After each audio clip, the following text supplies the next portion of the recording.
soir, c'est jusqu'à 20h et avec vous, François Claus. Et surtout avec Donnell Jacksman.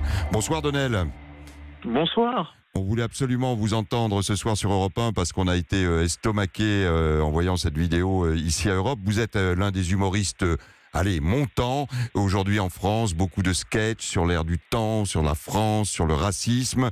Vous êtes en tournée en ce moment. On vous a connu notamment grâce à l'ami Laurent Ruquier, cher au cœur de beaucoup de personnes encore ici à Europe 1. Et vous étiez en tournée à Nice le 23 décembre dernier. Un homme se lève, enfin non, même pas se lève, vous traite de sale noire, persiste, et vous êtes vous sur scène. Racontez-nous un peu comment vous avez vécu ce moment.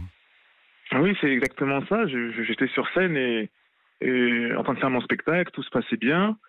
Et au moment où je demande qui vote Front National, cette personne applaudit.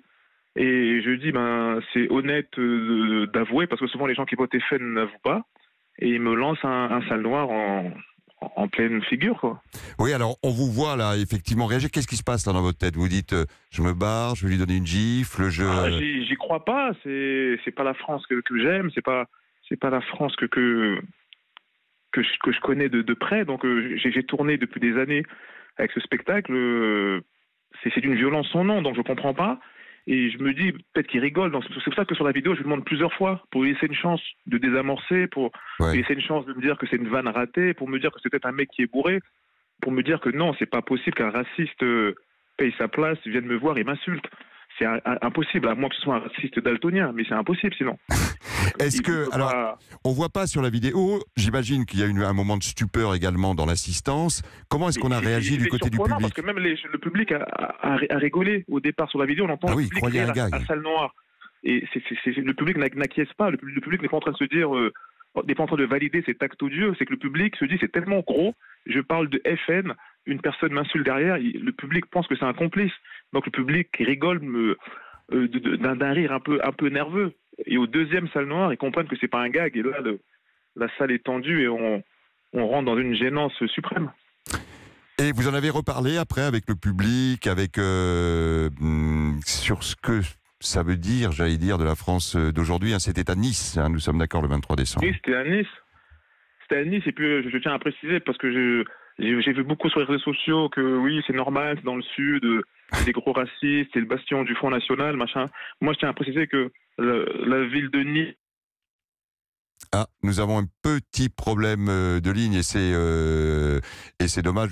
Nous allons essayer de rétablir la liaison avec Donnell Jacksman qui a dû subir sur scène cette agression et qui s'apprête, enfin on va lui demander si on le retrouve là dans un instant s'il veut porter plainte.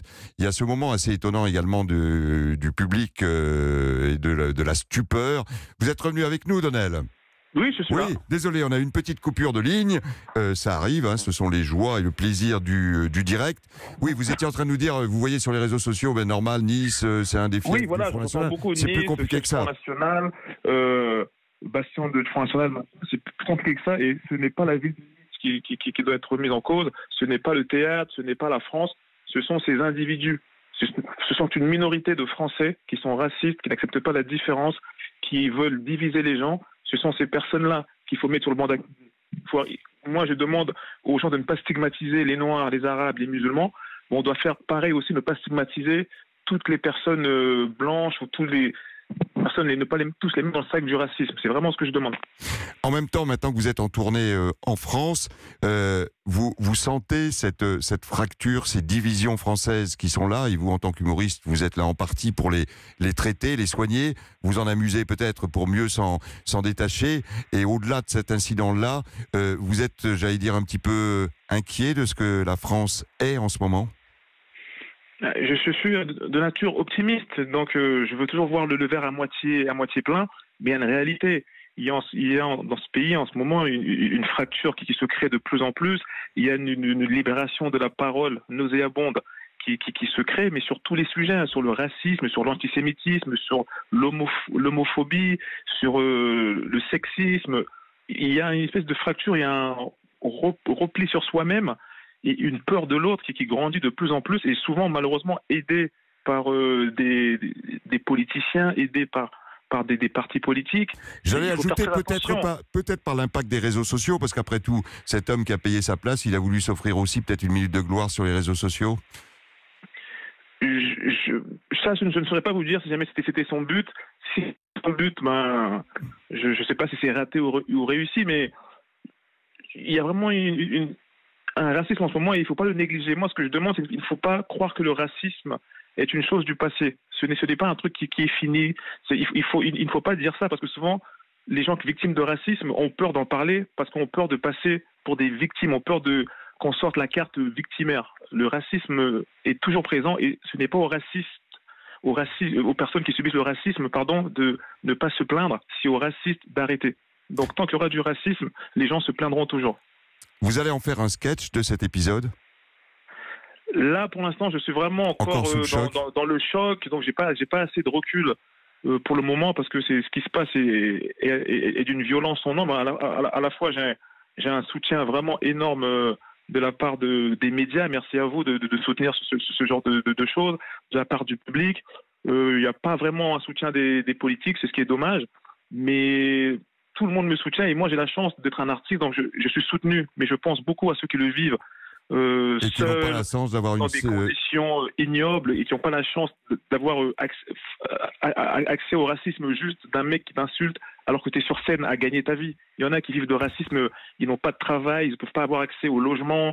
C'est beaucoup plus grave que ça, le racisme. Donc moi, ce qui se passe pour moi est très grave, mais je fais quand même partie des privilégiés.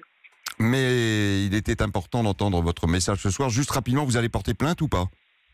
Oui, ça c'est. Ouais. C'est sûr. Le racisme n'est pas une opinion, c'est un délit. C'est un délit, donc, absolument. Et certains l'oublient dans cette espèce de décomplexion qu'il y a autour de thèmes dangereux. Merci beaucoup d'avoir témoigné ce soir, Donald Jacksman, sur Europe 1.